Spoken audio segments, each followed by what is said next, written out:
So, welcome once again to the session. We had read up on page 61 of the book. And by the way, you have now got a PDF in the group, and there is a PDF. The same PDF has been uploaded on the website also. So, this in on this there are page numbers marked on this PDF which match the book that I have with me exactly. So, if you refer to that, then I don't have to, we don't get confused on the page numbers. All right. So we had done page 61. We had read this portion. So just a, quick summarizing. Actually, this is now here we are understanding the importance of the pillars of Arhatic Yoga, especially pillar number two. If you are aware, Arhatic Yoga has five pillars, and pillar number two is deals with inner purification, and it includes character development. So this paragraph that that we had read and we will discuss today, and the next few pages actually they are informing us of the importance of character development, of inner purification. In the previous chapter, we had read about physical purification. Now we are talking about inner purification. Yeah. So in this page, there is this mention of lower and higher emotions. So if you may recall, in pranic psychotherapy, master talks about lower and higher emotions, and he tells us that the heart chakra is the center or the chakra of the higher emotions, and the solar plexus is the chakra for the lower emotions. And we are also informed in pranic psychotherapy class and in the book that lower emotions can be positive and negative. So, examples of negative emotions, negative lower emotions, for example, anger, for example, stress or fear or anxiety, grief, all these are negative. Why are they negative? Because they have a negative effect on our energy body. And then there are positive lower emotions. For example, courage, determination, persistence, not giving up, not accepting defeat.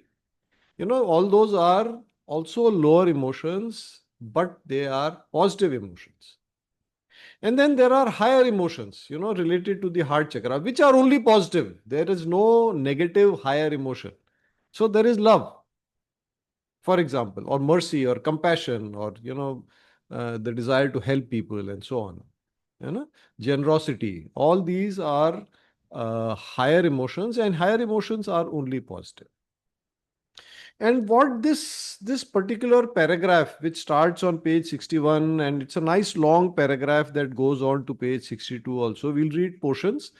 This is actually an excellent explanation of the mechanism of inner reflection firm resolution. You're aware, inner reflection firm resolution is our fundamental way of character development, of character transformation. I hope you have done it enough that you have seen what difference it can make. I can definitely vouch for it. So what is being explained here is that as we do inner reflection firm resolution, the our astral body, we get more and more of the higher particles. That means particles that support the higher emotions. And we've just seen that the higher emotions are always positive. So our ability to have higher emotions increases. Our tendency to lapse into lower, especially lower negative emotions, reduces as we do these practices. And I can say for myself, I used to be a very, very irritable and very a person prone to anger, and very sharp and very powerful anger. But slowly I find, I mean, it's not like I'm perfect, but my first reaction or first response in any situation, which earlier would have caused me extreme irritation, now is to forgive, to bless, to see if I can help, instead of getting angry or getting irritated. So I'll read a few lines from page 62. One thing is, he tells us this is not a mere matter of speculation. I'm sorry, not he, she. Madam Annie Besant. This is not a mere matter of speculation or of theory, it is a matter of scientific fact. All right. So, this is what she's telling us is that it's not a matter of belief. It's not like I believe it is so, so maybe it works for me. No, it's a law, it's science, so it works for everybody. Science will tell me that if I were to drop this object, it will fall down. Why? Because there is law of gravity. Similarly, we are told that this is also a science. As you persist, as you continue your inner purification, your tendency to lapse into lower emotions will reduce and you will generally have the higher positive emotions.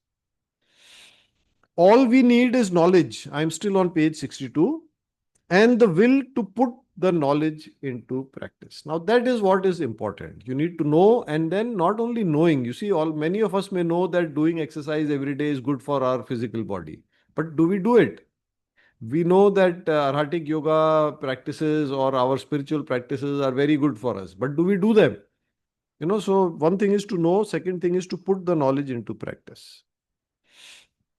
And then we are given this promise that if you will start practicing, slowly you will see that start happening. Yeah.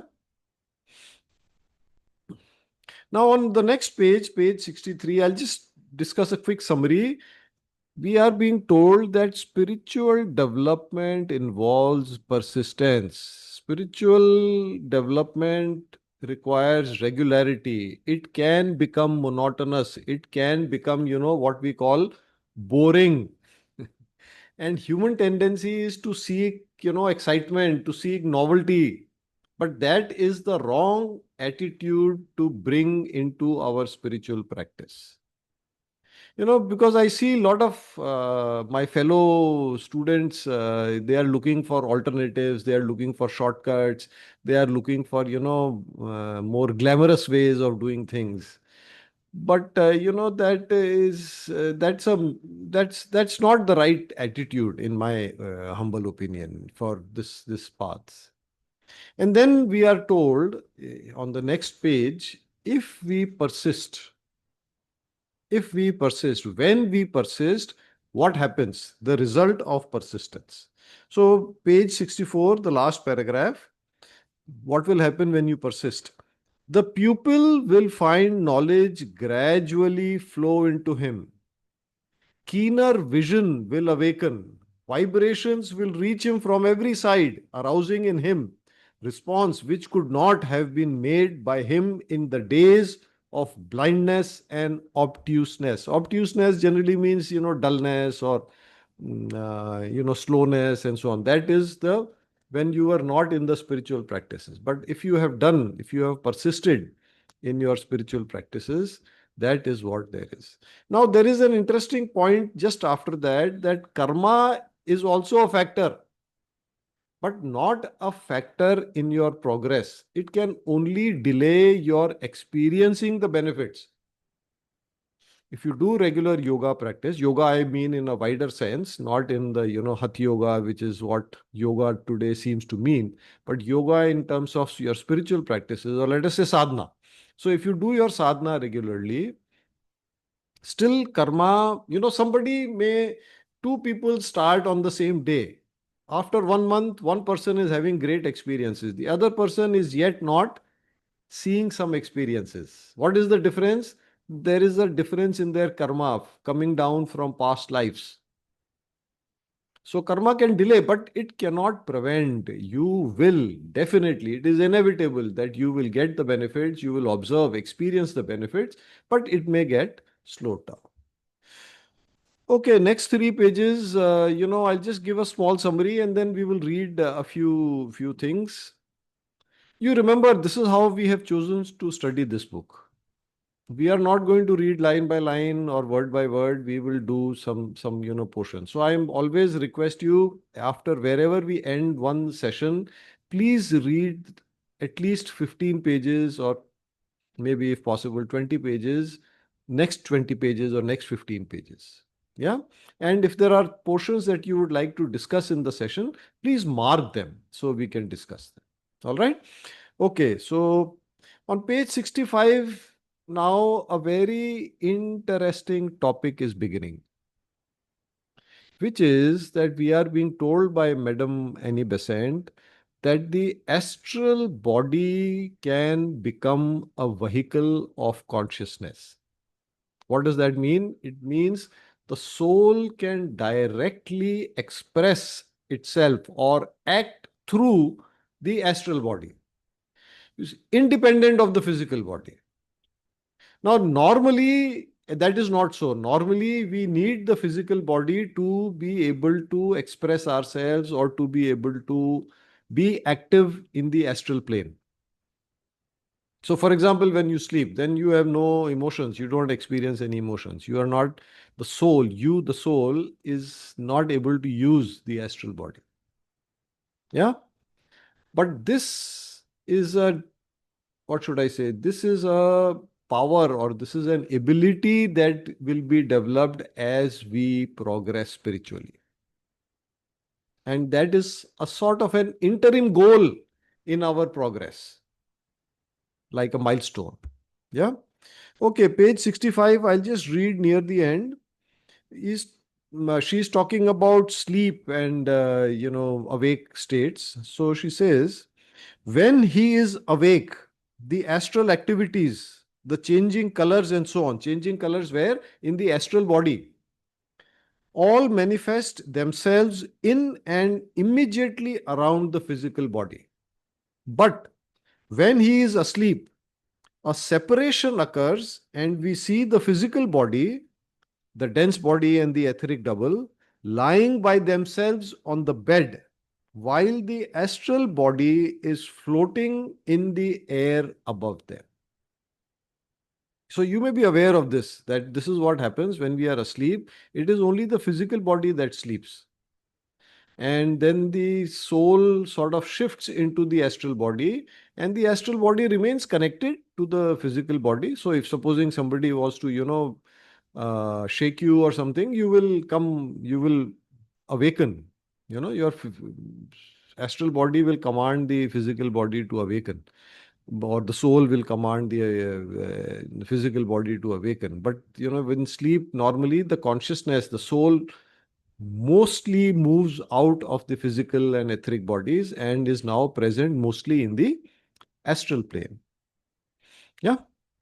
Now, here she goes into a lot of discussions. She says that somebody who is much less developed or almost undeveloped, now there the astral body is unable to separate from the physical body.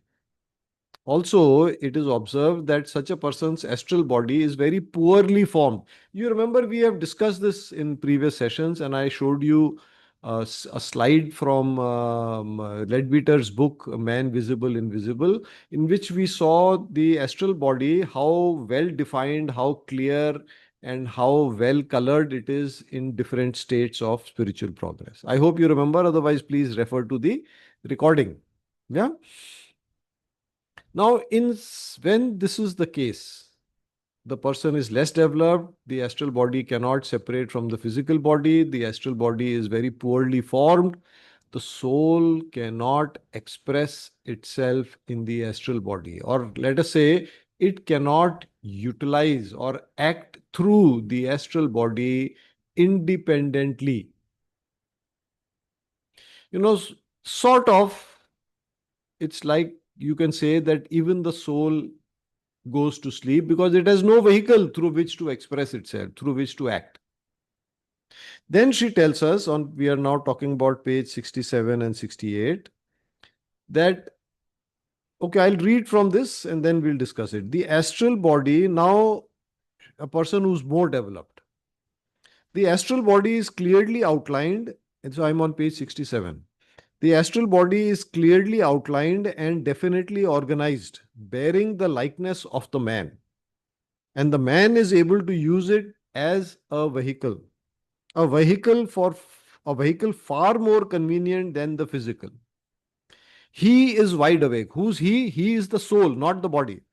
Is wide awake and is working far more actively, more accurately, with greater understanding than when he was confined in the denser physical vehicle. He can move about freely and with immense rapidity to any distance without causing the least disturbance to the sleeping body, physical body, on the bed. So I hope the language is quite clear. Basically, we are being told that in more developed people, the soul is fully active, it is fully able to express itself, it is able to keep working even when the physical body is asleep. And repeatedly I keep reminding that there is a way for us to be productive, to make use of this. So before you sleep, do a little purification, do a soul affirmation, maybe chant Om Namah Shivaya Om, form an intention and do an invocation that may I learn topic so and so, or may I in general be given some guidance. Maybe there is a problem in your life, you need guidance or whatever. So go to sleep in that, like that. And while you are sleeping, because the soul is still active, the astral body is still active, mental body is active, you may be able to put that time to good use. Yeah. Okay, when we move further, then she's talking about, she actually now talks about many states. She's saying that there is a role of, there is something called learning to link the physical body and the astral body. And it has a role, it is very significant. And she says that, there are different levels at which this learning to link and the linkage happens. First level, lowest level, there is no linkage. Therefore, there is no recall, or let's say the linkage is very weak. So there is no recall. When the physical body was sleeping, the soul was active in the astral plane, but when it comes back into the awake state, there is no recall, there is no memory. What did the soul do? What did I do? What happened at that time? There is no recall. Why? Because the physical brain did not get communicated the messages which will allow you in your awake state to recall them or to have that memory. This is, by the way, independent of whether you are, we are talking about a more developed person. Depending on the linkage between the astral and the physical bodies, there are different things that happen. So, lowest level of linkage, no recall. Second, he says, yes, there is a feeling that, yes, there is something happened to me when my body was sleeping. But there is no clarity of the memory. There is just a feeling. Sometimes you feel, oh, did I attend a class with Master Choa? Or did I do this? But there is no specific memory. There is no clarity. There is no clear memory. And then the next stage of linkage, we are told that when you wake up, you have a nice, clear, sharp memory, but it does not last. It comes and goes. For a little while it is there. So that is why Master always says you keep a notebook with you when you go to sleep. Not Master always says, but I've heard Master say this. And then write down what you remember as soon as you get up. Because we get to this level of linkage very quickly if you are doing arhatic practices regularly. So when you get up, immediately write down, because that memory may not last. It may go away in a few minutes. Yeah, and then it will become blur, blur, blur, and it's gone. Then, interesting level of linkage.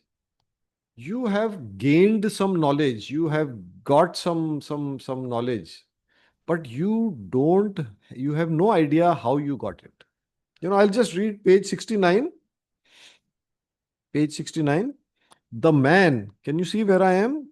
The man may succeed in impressing new knowledge on the physical brain without being able to convey the memory of where or how that knowledge was gained. In such cases, ideas will arise in the waking consciousness as though spontaneously generated.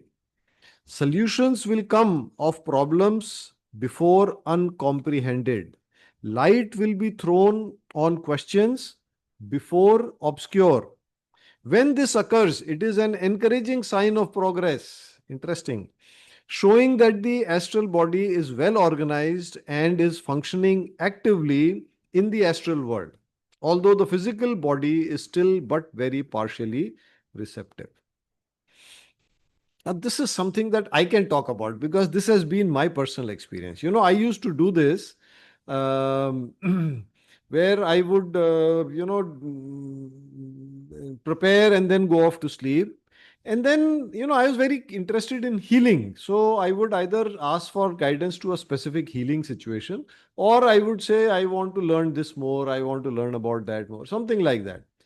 So, and then during the day, when I would be healing somebody or, talking about healing or having a discussion on healing or something like that, because I used to be an instructor, so I used to teach, I used to conduct classes. So, a lot of times I would realize, okay, how do I know this? There is something I knew now, I now know, which I didn't know earlier, but I have not read it anywhere. Nobody has told me this. And then, I started realizing that this knowledge is coming to me while I am sleeping. And actually, in Master's autobiography, there he is given a section on inner transmission. I would suggest please read that also. Yeah. So, summary. Next stage is where your astral body is reasonably developed. You are getting insights, you are getting knowledge, you are getting information. But when you wake up, that knowledge is there, it is registered, it's a part of you, but you don't know when you got it, where you got it from. You have no memory of that. But you that memory is there with you. All right, then the highest stage. So, page 70. Then we have what is regarded as a very vivid, reasonable, and coherent dream. The dream which most thoughtful people have occasionally enjoyed, in which they feel more alive than when awake. Awake is in quotation marks. And in which they may even receive knowledge which is helpful to them in their physical life. Very interesting. Now, what is happening is because the linkage is so strong, there is no change as far as the soul is concerned. It is able to keep working in the astral plane, whether the physical body is awake or not. Yeah. And there is an interesting story. I mean, it's a true story. So there was this chemist who was trying to solve a problem. Now, this is the problem of the benzene ring. So you can read up about it on the on internet. So he goes to bed. For several days he's dealing with this thing. He's trying to find a structure, and he's not able to find a structure because all the by hydrocarbons they used to have tree-like structures. And he's not able to find a tree like structure which will explain the properties of the substance that he has with him. So he goes to bed, and he's sleeping. And then in his sleep, he sees a snake which is trying to eat its own tail. समझ रहे हैं आप? So, normally the snake is linear. Now the snake is trying to eat its own tail. This is the mouth and this is the tail, and it's trying to eat. So when he wakes up, then he realizes, oh, okay, this has to be not a tree structure, tree structure like this, but a ring structure. Until then, nobody knew that hydrocarbons could have ring structure. So it was like a eureka moment for him. And how did he get this knowledge? He got it in his sleep. A very clear, vivid picture of a snake trying to eat its own tail. We have a minute or so. Should we go on?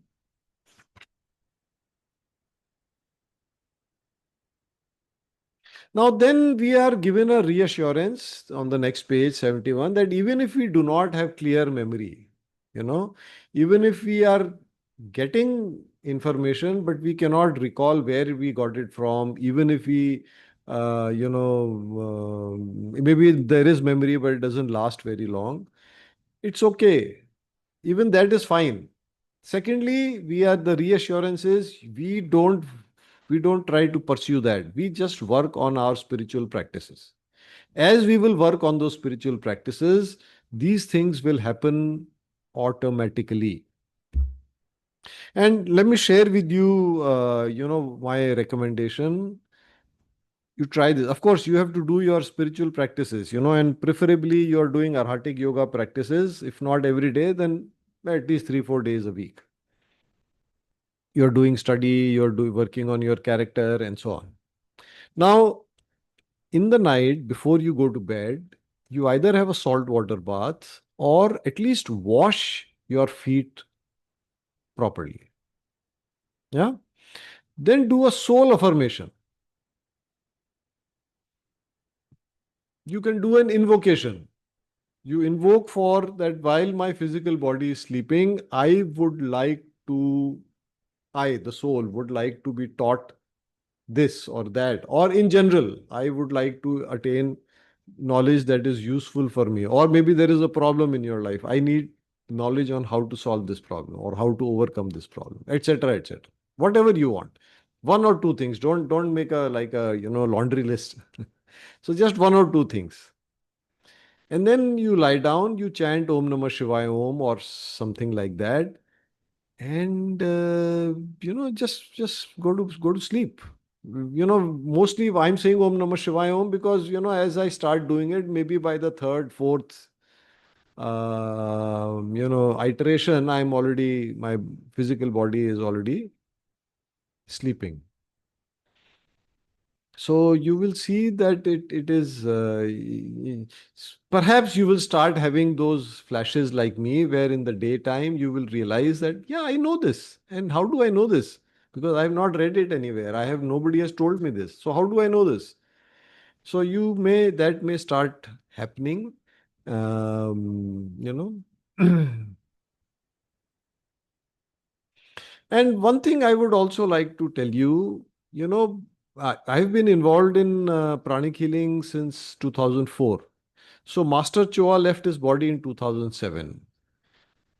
After he left his body, the progress of pranic healing and arhatic yoga has actually become faster. It has spread more rapidly. Because, okay, we'll read that the next time. Because when Master is unfettered, unrestricted by his physical body, he is able to be at all places at a time. His spread is more, his influence is more. When he was in the physical body, it was limited. His aura was limited.